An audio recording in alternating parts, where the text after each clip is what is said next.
Assalamualaikum warahmatullahi wabarakatuh. Sahabat pintar kelas 5, semoga kalian tetap sehat, tetap bahagia, dan selalu bersemangat. Kali ini kita akan belajar tentang tema 1 organ gerak hewan dan manusia, subtema 1 organ gerak hewan di pembelajaran kelima. Segera kita mulai pembahasannya.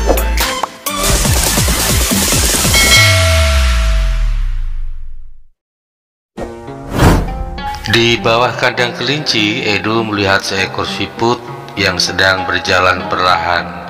Edo pun mengambilnya. Kelinci dan siput sama-sama hewan, tetapi gerakannya kok berbeda ya. Kelinci bergerak lincah, berlari dan meloncat, sedangkan siput bergerak sangat pelan. Mengapa bisa begitu ya? Gumam Edo penasaran. Sahabat pintar, untuk membantu menjawab rasa penasaran Edo, ayo kita amati perbedaan karakteristik antara kelinci dan siput. Kelinci termasuk hewan vertebrata atau hewan yang memiliki tulang belakang, sedangkan siput hewan avertebrata atau hewan yang tidak memiliki tulang belakang. Kelinci mempunyai organ gerak kaki, sedangkan siput organ geraknya berupa kaki perut. Kelinci bergeraknya lincah dan cepat, sedangkan siput gerakannya lambat. Kelinci bergerak dengan meloncat, sedangkan siput bergerak dengan seolah-olah merayap. Tubuh kelinci dipenuhi bulu halus, sedangkan tubuh siput dilindungi oleh cangkang. Nah, itu tadi karakteristik kelinci dan siput. Kelinci termasuk hewan vertebrata atau hewan yang mempunyai tulang belakang, sedangkan siput termasuk hewan avertebrata atau hewan yang tidak memiliki tulang belakang. Adapun ciri-ciri hewan avertebrata adalah biasanya susunan sarafnya berada di perut, memiliki rangka luar, dan otaknya tidak terlindungi oleh rangka. Siput mempunyai organ gerak perut. Otot-otot di perutnya berfungsi mengangkat dan menggerakkan tubuh siput ke depan.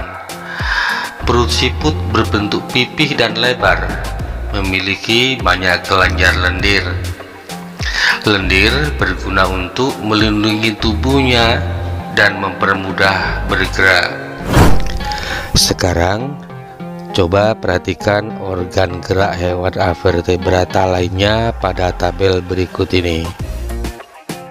Yang pertama, siput. Nama organ gerak siput adalah kaki perut dengan bentuk pipih dan lebar. Fungsinya untuk bergerak dan berpindah tempat. Kemudian belalang. Organ geraknya adalah sayap dan 3 pasang kaki yang beruas. Fungsinya untuk bergerak dengan cara terbang dan melompat.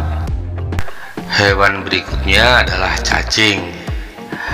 Organ gerak cacing adalah otot perut dan seta. Otot perut membantu cacing untuk berpindah tempat. Seta berfungsi sebagai jangkar agar lebih kokoh melekat. Contoh yang terakhir adalah hewan ubur-ubur. Organ geraknya adalah tentakel. Fungsinya untuk bergerak dengan cara menarik dan mendorong tentakelnya. Sebelum kita lanjutkan, buat kalian yang baru gabung, silahkan klik tombol like, subscribe, dan nyalakan lonceng notifikasinya. Sahabat pintar, sekarang kita akan menentukan ide pokok dan kalimat pengembang di setiap paragraf dari bacaan siput bukanlah hewan lemah. Coba kalian baca dulu mulai dari paragraf yang pertama.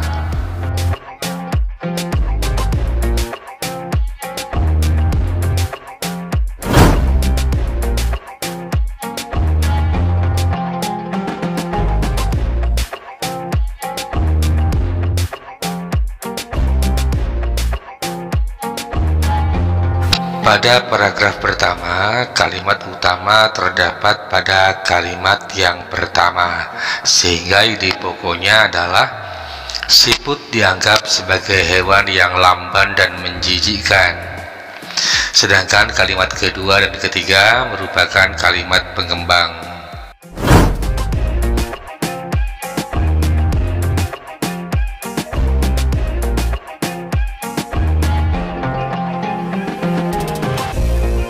Paragraf kedua, kalimat utamanya terdapat pada kalimat pertama, sehingga ide pokoknya adalah siput memiliki kelebihan dan keistimewaan. Sedangkan kalimat yang lain berikutnya adalah kalimat pengembang.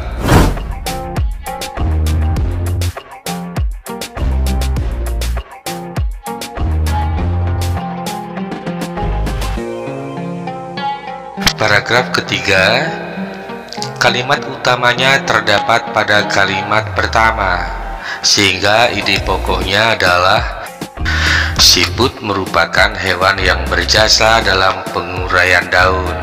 Sedangkan kalimat-kalimat yang berikutnya merupakan kalimat pengembang.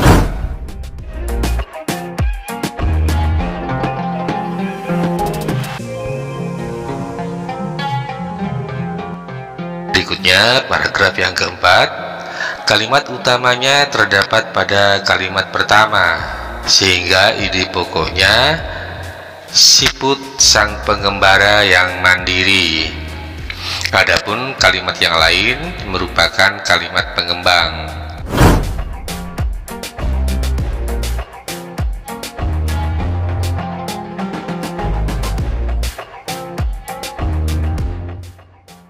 Paragraf kelima, kalimat utamanya terdapat pada kalimat pertama, sehingga ide pokoknya adalah siput memiliki pertahanan diri yang baik dalam beradaptasi dan mempertahankan diri dari serangan predator. Adapun kalimat yang lain merupakan kalimat pengembang.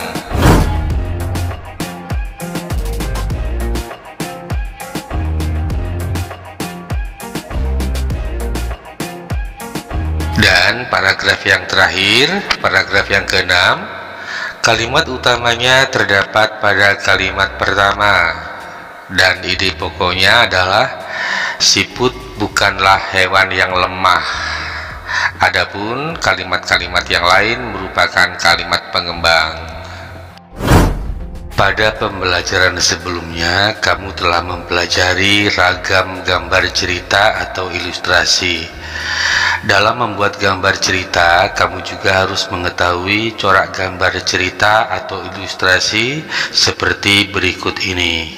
Corak gambar cerita atau ilustrasi ada 4 macam, yaitu realis, karikatur, kartun, dan dekoratif.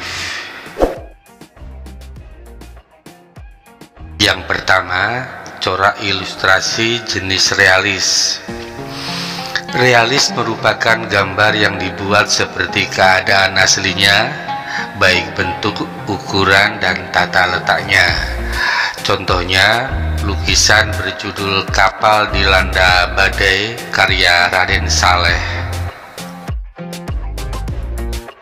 Yang kedua, karikatur. Karikatur merupakan gambar yang melebih-lebihkan atau mengubah dari objek aslinya. Gambar karikatur menyajikan objek dengan karakter yang lucu dan aneh.